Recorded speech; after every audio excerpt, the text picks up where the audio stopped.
Olá, começa aqui mais um programa da TV Abrasca, trazendo o tema desconsideração da personalidade jurídica. Para tratar desse assunto tão relevante e recorrente junto às companhias abertas, em especial no país, o nosso convidado de hoje é o Dr. Flávio Maia Fernandes dos Santos, um homem ligado ao mercado financeiro e de capitais já há um longo tempo, com uma longa trajetória. Flávio, muito obrigado pela sua presença, pela sua participação no programa. Muito obrigado. O Dr. Flávio, ele é mestre em Direito pela Universidade de Nova York.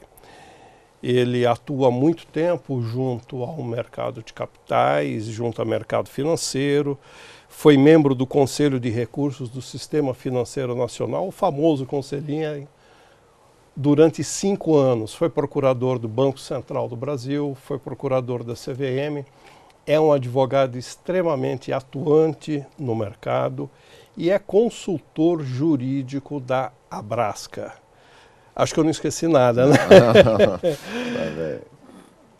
Em razão dessa sua experiência, toda essa carga junto ao mercado, como é que a gente pode colocar a questão da desconsideração da personalidade jurídica? Afinal, o que é essa tal desconsideração? Bom, para falar da desconsideração, vamos começar dizendo o que é a consideração da personalidade jurídica, né?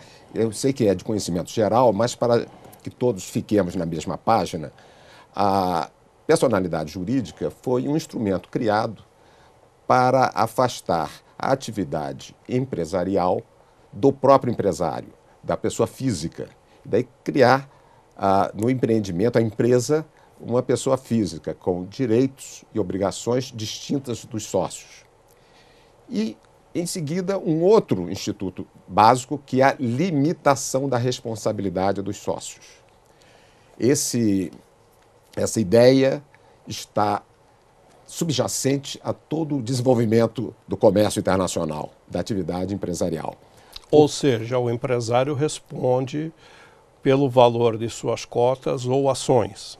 Exatamente. Aqui você pegou já as duas pessoas jurídicas mais usuais, que são a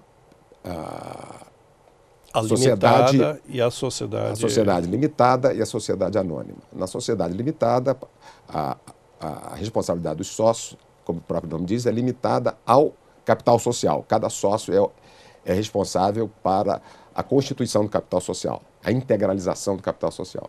E na sociedade anônima, como nós sabemos, cada um é responsável só pela integralização das ações subscritas. Uma vez subscritas todas as ações, não há mais responsabilidade. A responsabilidade é somente da pessoa jurídica. Ou seja, só os bens da pessoa jurídica respondem pelas obrigações delas.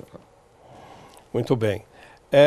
Mas tem havido algumas situações que acabam atropelando essa questão patrimonial, né? Muitas vezes a desconsideração da personalidade jurídica, e o sócio ele é colocado a responder por algo muitas vezes acima do próprio patrimônio.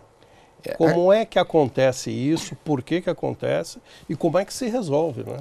Pois é, vimos então a questão da criação da personalidade jurídica, da limitação da responsabilidade jurídica. E aí começou a haver, no passado, abuso da personalidade jurídica. O que é o abuso da personalidade jurídica? Na medida em que a responsabilidade da pessoa jurídica é limitada, aliás, é circunscrita aos bens dela própria, o que ocorre? Muitas vezes, sócios de má-fé retiram bens da sociedade para si próprios ou põem em outras sociedades para que a sociedade fique numa situação patrimonial incompatível com as suas obrigações. Não é? Quando há esse abuso, isso aí surgiu na jurisprudência no passado, principalmente nos Estados Unidos. Depois, nós aqui no Brasil adotamos a teoria da desconsideração da personalidade jurídica na doutrina, isso nos anos 60, 70, um professor do Paraná, muito conhecido, no meio, que é o professor Rubens Chiquião, desenvolveu essa teoria e os tribunais começaram a adotar, ou seja, quando houvesse o abuso da personalidade jurídica, ela seria desconsiderada, ou seja, a justiça iria aos bens dos sócios para que esses bens respondessem por dívidas da sociedade quando houvesse esse abuso. Então podemos entender que empresários que agiram de má fé no passado abriram esse precedente. Abriram esse precedente. E que se criou uma jurisprudência. E se criou uma jurisprudência ao longo dos anos no exterior e aqui no Brasil também. E por que isso daí hoje é necessariamente um problema para o mercado? O problema do mercado surgiu porque o pêndulo começou a ir para o outro lado, ou seja, não havia desconsideração da personalidade nenhuma no início.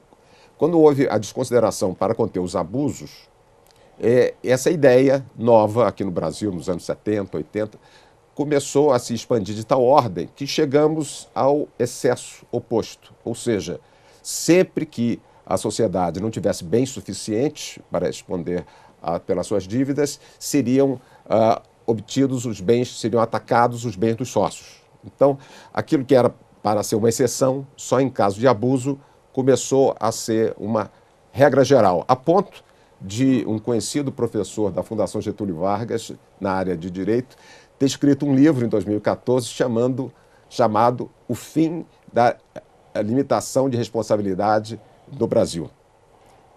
O judiciário está preparado para lidar com essas questões ou ainda nós estamos num processo de aprendizado? Olha, eu diria que nós estamos num processo de amadurecimento. O que aconteceu? Quando esse abuso começou a surgir,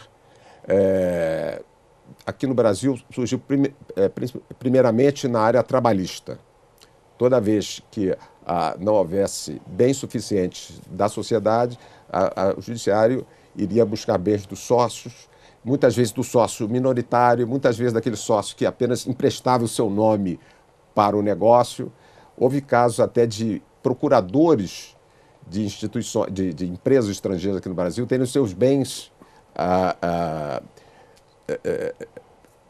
hipotecados ou, de alguma forma, restritos por causa da atividade profissional de advogado de uma empresa, por exemplo. Então, houve esse abuso do outro lado, né, na área trabalhista. Na área tributária, o que acontece? Não só uma desconsideração da personalidade jurídica, mas uma responsabilidade direta de sócios e administradores. Foi um conceito desenvolvido na área tributária pelo fisco e pelos tribunais, no sentido de que o não pagamento de tributo, por si só, seria um ilícito. E que isso já justificaria buscar os bens do sócio para responder pelas dívidas tributárias da empresa. Algo que automaticamente? Pois é. Ou quase isso? Quase isso, exatamente. Quase isso. Na execução trabalhista temos até o que se chama não só a desconsideração, mas o redirecionamento da execução. O fisco começa a execução, quando verifica que não há bem suficiente, já redireciona para os bens do sócio, sem muitas vezes dar a esse sócio a chance até de saber. Muitas vezes o sócio não é citado para execução fiscal, de repente é surpreendido com uma constrição de seus bens por causa desse redirecionamento dado pelo fisco. É uma situação extremamente complicada isso, né? Constrangedora e abusiva para os negócios, né? Nós temos que buscar esse equilíbrio. E não é só... Não colabora em nada com o ambiente de negócios, né? Pois é, e não se circunscreve a área trabalhista e a área tributária. Temos também, o Código de Defesa do Consumidor também prevê essa responsabilidade objetiva dos sócios. Dentro da teoria, chama-se a teoria menor da desconsideração da personalidade jurídica. Toda vez que não houver bem suficiente na sociedade, buscam-se os bens dos sócios. Essa, digamos, é no direito do consumidor, há um dispositivo expresso. Há também no direito ambiental, um dispositivo expresso que responsabiliza os sócios se os bens da sociedade forem insuficientes para pagar uma multa ambiental, por exemplo. São situações extremas. Nas sociedades empresariais limitadas ou nas companhias abertas? Em qual das situações tem ocorrido mais essa questão? Tem ocorrido nas limitadas, todos os sócios, tem ocorrido nas sociedades anônimas, principalmente os administradores. Há uma tendência a que os bens dos administradores também respondam nessas situações limite, que, a meu ver, de forma abusiva, que temos de alguma forma equilibrar esse pêndulo. Bom, nós vamos encerrar esse primeiro bloco e a gente tem muito mais assunto para discutir logo mais. Não saia daí, voltamos já.